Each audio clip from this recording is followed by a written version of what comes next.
In modern politics, the battle is no longer about policies alone. It's about the story, the narrative. And in 2025, Zohran Mamdani understood this better than anyone. Today, we're breaking down how Zohran won by mastering narrative warfare. How did he overcome the odds? How did he challenge the establishment and become the voice of change? Let's break it down step by step using the narrative warfare playbook.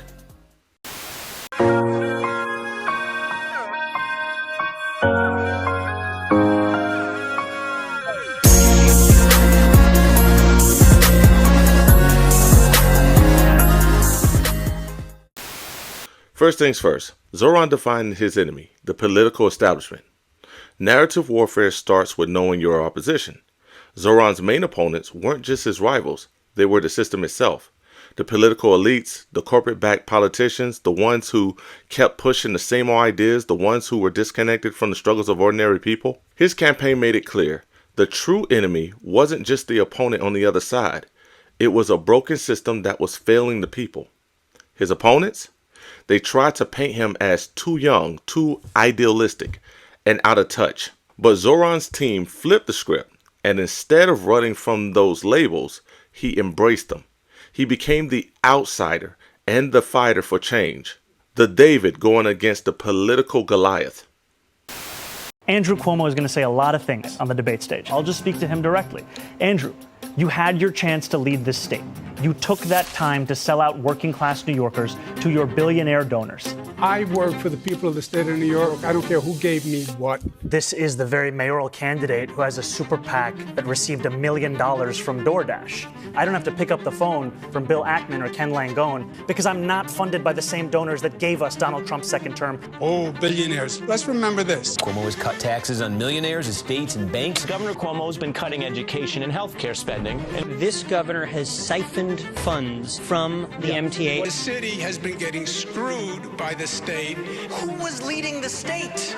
It was you! Since we're talking about regrets, what lesson did you learn that you need to change about yourself? Andrew Cuomo called teachers' unions a selfish industry. Governor Cuomo has repeatedly denied touching anyone. Mr. Cuomo, your regrets? I did not do enough on social media. Mr. Mamdani.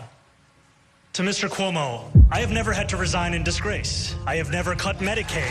I have never stolen hundreds of millions of dollars from the MTA. I have never hounded the 13 women who credibly accused me of sexual harassment. And I have never done those things because I am not you, Mr. Cuomo. And furthermore, what I don't have in experience, I make up for in integrity. And what you don't have in integrity, you could never make up for in experience. Yes. May I?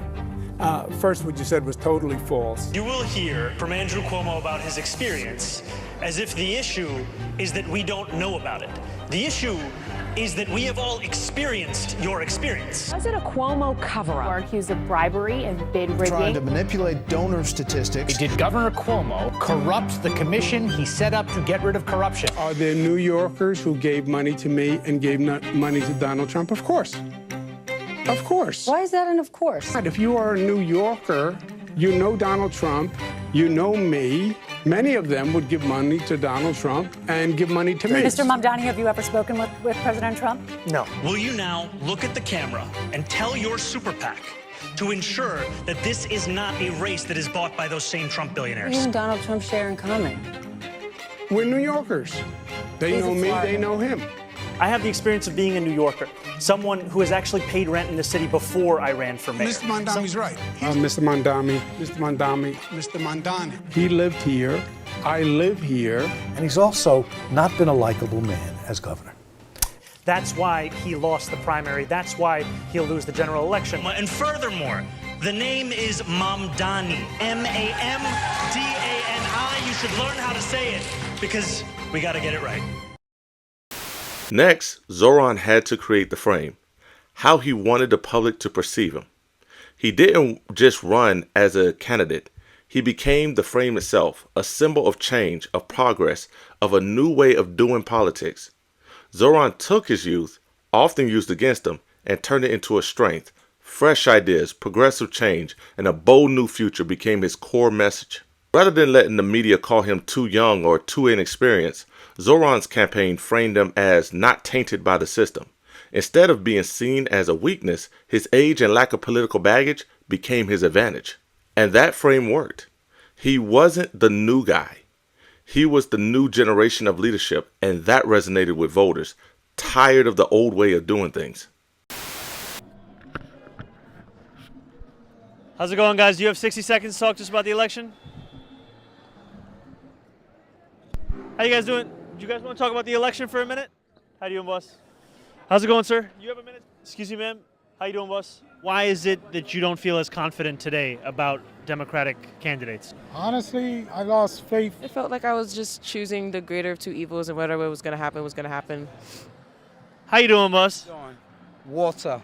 Walter, nice to meet you. Walter, did you get a chance to vote on Tuesday? I didn't vote. I call all my African people to vote for Thank you, my brother. Because I know with you, New York City will change. Thank you, my brother. I support you.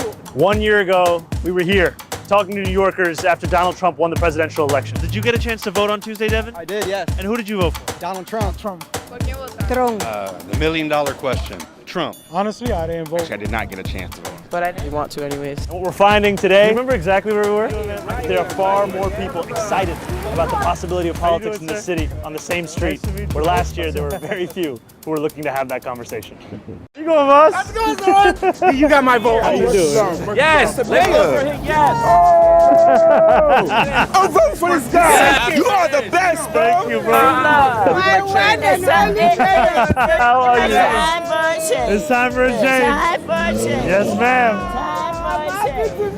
Thank you, man. Oh, thank you, my brother. Just got my citizenship. Hey, congratulations! Congratulations! That's amazing. You're a game changer. Thank you, my brother. My bishop first. I voted for him yesterday. Oh, thank you, brother. Yeah, this is the mayor, the next mayor. What we heard from them then was that they were tired of a Democratic Party that thought too little of working class people across this country to offer them an affirmative vision. Why did you not vote? Because I don't believe in the system anymore. How you doing, brother? Good to see. How you doing, Anymore. man? So did you believe in it at one point? Yes. And what caused you to lose faith? Just the way things been going now. It's hard on people now. Yo, let's go. How you doing, man? How are you? I'm doing well. How are you? We are praying God, make it people expect to you. I Thank hope you. you help us. I've been watching you. Really is struggling. God bless you, bro. Thank you, brother. I appreciate you. Both of you, me and my wife. Thank you. Both of you heard. Thank you. I'm excited for you to be mayor, and I hope. No, actually, no. I know you're gonna become mayor. Thank you.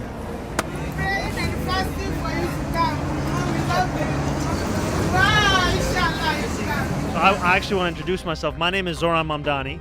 I'm going to be running for mayor next year. Wow. Yes, wow. Yes, sir. Wow. And I'm going to be running on that platform of making sure we keep the rent where it's at for rent-stabilized tenants, of making the buses free, making childcare reality. And it's a pleasure to meet you. You still gonna see you're me. already going to win, so why are you walking around for? Come on, come on. You got to work every day for it. It's New York. Ain't nothing done. Once the frame was set, it was time to deploy the story. The message had to reach people across multiple channels. Zohran's campaign mastered digital storytelling. His team knew that to connect with the younger generation, they needed to be everywhere: Instagram, Twitter, TikTok. Zohran's message was vibrant, engaging, and most importantly, authentic. He wasn't just sharing policy speeches. He was sharing moments, real talk, and visual content that spoke to people's everyday lives. But he didn't just rely on social media. Zohran took control of the press too, making bold statements in interviews and turning every media appearance into an opportunity to frame the conversation. His rallies weren't just speeches, they were storytelling. Every event, every appearance was a chance to reinforce the core message of youth-driven change and progressive ideals. New York is suffering from a crisis, and it's called halalflation. Zohran Mamdani's mix of relatability and an unscripted style, focused on issues like the cost of living, helped catapult him to victory in the New York City mayoral Democratic primary this summer. I'm freezing your rent as the next mayor of New York City. Let's plunge into the details. And it set a blueprint for campaigning targeting an online electorate. We got on a Zoom call with his communications director to understand how. The style is downstream from the substance. Unless you have a message and an agenda that is directly relevant to people's lives, it's not going to work. Epstein looks back at one video as a breakthrough moment. I vote for Trump. Me too. For us, that was a viral moment. We had, I think, a few 100,000 views on Twitter, maybe 10, 15,000 likes on Instagram. That would be a low performing post for us at this time. But at that point, a year ago, Zohran was barely polling at 1%. Epstein says Mamdani's unique background, the son of a Bollywood filmmaker who dabbled with SoundCloud rapping, prepared him for the moment. An incredible asset for anybody seeking to run for office is bravery in the face of embarrassment. Mamdani's primary victory has sparked a wave of imitators, including Mamdani's rival Andrew Cuomo. I want to say imitation is the sincerest form of flattery, but in Andrew's case, I think it's a lot more pathetic than that, frankly. Democrats have been searching for an answer to President Trump's effectiveness in reaching voters online. Now, Mamdani is showing a way forward that other Democrats are trying to imitate. My message is people can detect BS, right? They can tell when they're being lied to. And, some people will respond to the sense that they're being lied to by becoming kind of reactionary. Other people will tune out entirely. Because we, my friends, are going to win the city we deserve. Of course, attacks came. That's part of the narrative warfare playbook. His youth, his inexperience, these were the primary attacks from the opposition. But Zohran didn't hide from these attacks. He reframed them into a strength. When they called him too idealistic, he responded with, "The system is broken and bold action is exactly what we need." When they said he lacked experience, he turned it into a badge of honor. "I'm not beholden to the establishment, to corporate donors. I'm here for the people." Every attack became an opportunity for Zohran to reassert his narrative. That fresh ideas and bold change were the only way forward. Well, Todd, you may notice that Mamdani's media tour is running to cheerleading outfits like you just showed.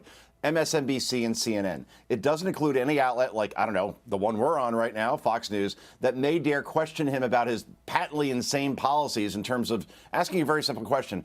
Hey, my dude, how are you going to pay for all of this? How are you going to pay for universal free childcare, free busing? How are you going to pay for creating city-run food stores? Because somebody has to build those places and work at them, right?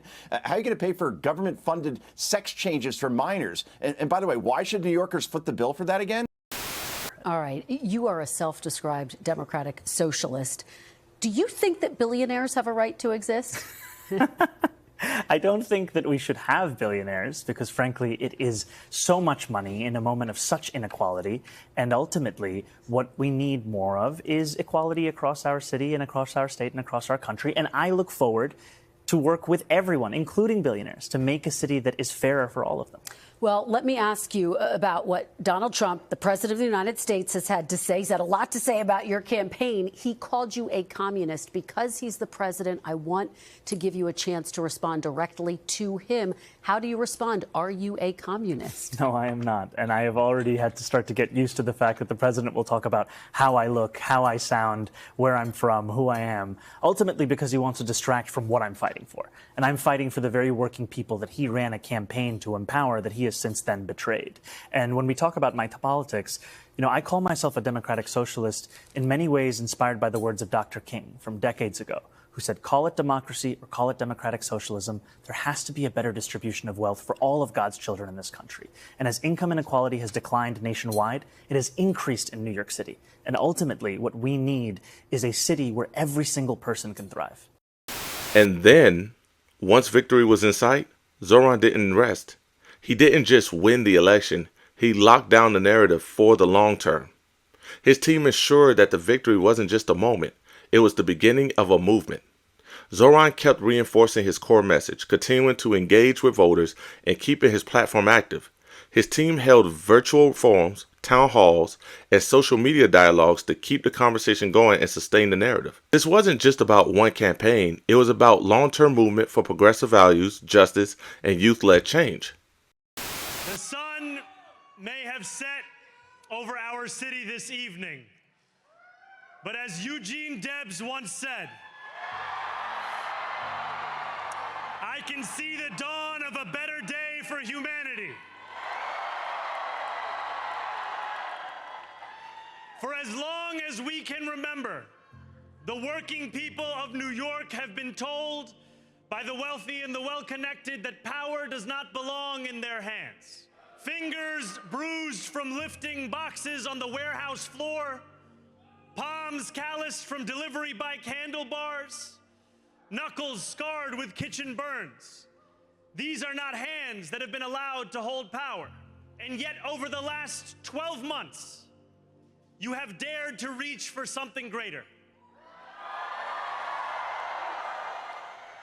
Tonight, against all odds, we have grasped it. The future is in our hands. My friends, we have toppled a political dynasty.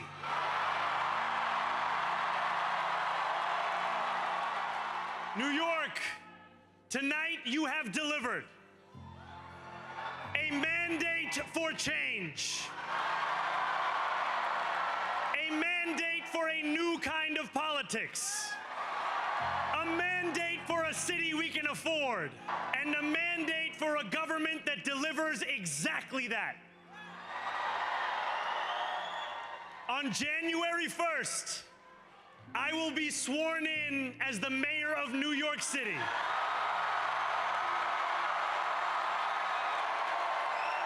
And that is because of you.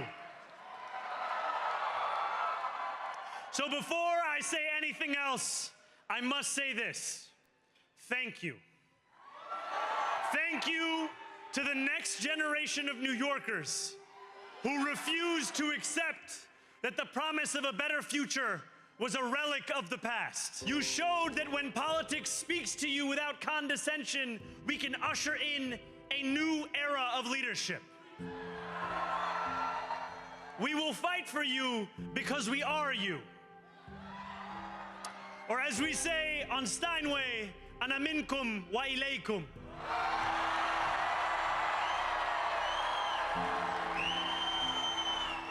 Thank you to those so often forgotten by the politics of our city who made this movement their own.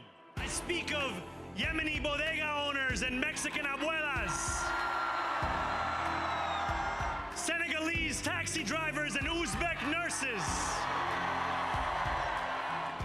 Trinidadian line cooks and Ethiopian aunties.